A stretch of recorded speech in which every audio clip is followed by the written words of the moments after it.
Morning, everybody. It's Dave and Bo, and we're already out in the garden this morning. It's been a beautiful few overcast days that we've had here in Southern California, and we even had some rain yesterday, which was great, but it is going to be in the 90s next week, so typical Southern California fall weather. I want to take you through the garden and show you some of the things I worked on over the past week. Of course, I've been trying to get rid of all that summer weed growth that I've been showing you, and you can see it over here. I still have a lot to pull out. It went crazy with especially all the water we got from the hurricane about a month, 6 weeks ago. And it has been a long road, but everything is looking really good. And of course, with the cooler weather and shorter days, there's going to be less weed growth. The Scaviola, just an outstanding addition to the yard.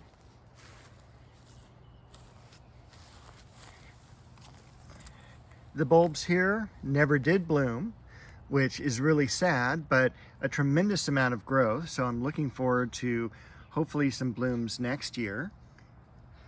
And if I remember right, those were a variety of Peruvian daffodil. Back here is a dwarf hemlock that has really done outstanding. I've always wanted a hemlock in my garden, just to say, hey, there's a hemlock out here. But this one has really done terrific. Bo even agrees there. Over here, I have a seedling macadamia, which is really cool because I've never seen a macadamia do a seedling before.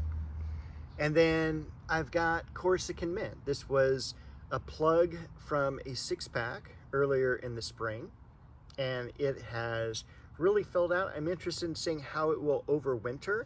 It's finally beginning to grow between the bricks, which is what I wanted, and we will see how that goes. I also cut back the thyme that was over here. I had just uncovered that last week from a blotch of weeds, and again, beginning to grow through the bricks, giving it a much more natural setting. We do have the bacopa back there, also cut back, and that has bloomed pretty much all summer long, which is terrific. The Tabernet Montana that I showed you last week in bloom, and I'm gonna have to move around that one stem there. That's done wonderfully, and especially kicked in once we had the cooler weather. This is a variety of rose here called Sonia. I got to clean out this back area here. So we've got a couple really great foxgloves. You can see some gladiolas is where I stopped. Those are about to come out of that cage. The ones in this cage, I pulled out all the foliage. The bulbs are still in the ground, but the cage will mark where they are, so I don't accidentally dig them up or anything. I did do one new planting this year, or this last week. I went to M&M Nursery, and they sell all the dwarf conifers, and it's a great nursery in the city of Orange. This one doesn't look fantastic right now because I found it kind of in their hospital section, but it is a Chamaecyparis, and it's like called Blue Point, something like that.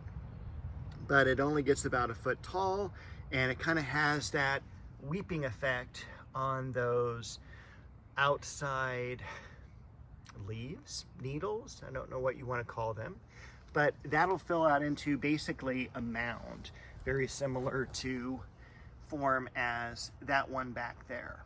So it was really nice to see and go through that nursery. You can see how beautifully the lamb's ears are filling in back there.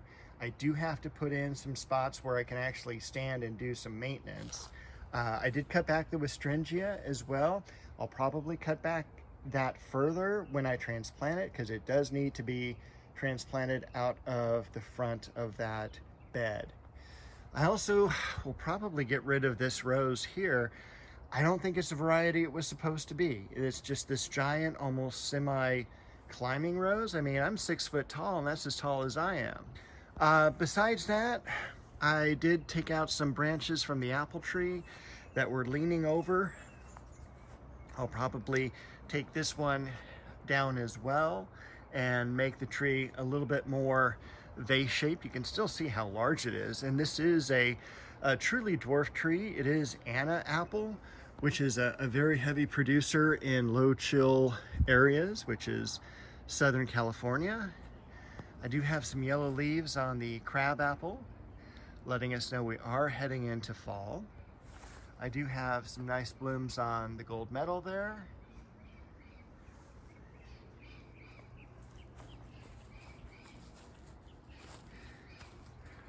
This pink rose, I don't think has really been in bloom in our videos. This is Barbara Bush. And then I do have a bloom on Helen Traubel. So very fragrant. This is a 1950s rose, and of course named after the opera singer. And it has struggled this year. Remember, this was the rose that was the last one to leaf out. It's sending out some suckers. You can see how old and distorted this growth is. Even Bo is noticing that she's under some ailments, and it's just gonna have to come out. And hopefully I can find another replacement for her, because she is one of my favorites. And the one back here, this is called Heaven. Apricot tree, cherry tree, and that is Queen Elizabeth. Again, one of the old-time favorite roses. I think Queen Elizabeth was introduced around the 1950s as well. I did stop into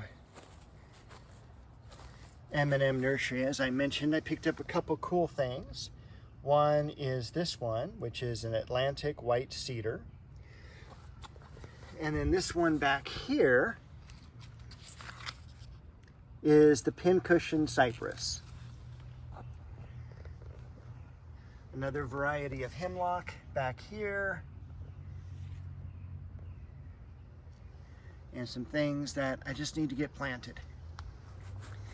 Time to pull out as well the tomato and the pepper as well. Prune back the ligustrums. There's just so much work to do.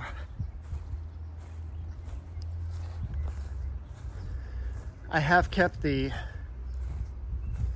shade cloth off of the clivia for a week or two now, and it's doing okay.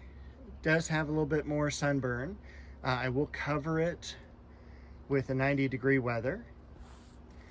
Also starting to get some leaf drop on the Japanese maple. The silver dragon liriope, outstanding. It is an outstanding plant for the yard. You can kind of see as well how it's beginning to trail, but it is a slow trailer. It's not going to be super invasive. Like if you plant it here, it's not going to show up over here, only after a really long period of time where this kind of clumps out. The Cheonanthus tree and the Discogothica all looking good.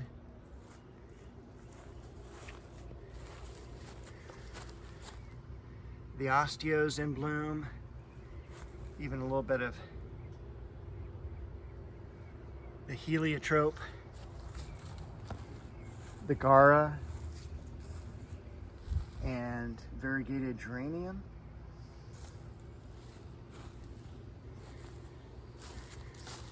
Really beautiful full Dahlia or rabbit's foot fern. This Japanese maple also done for the season. It's losing leaves now. Got a few buds coming up on the daylily. I already started looking at some gardening websites for some daylily varieties to plant next year. Lavender. Yes, I still need to cut that back. Look at the blooms though. and that dwarf Eugenia in back, perfectly suited for that corner. Starting to get a few blooms back on the Mandevilla there, or I guess that's officially a Diplodenia. And I want to take you out to the front David Austin roses really quick.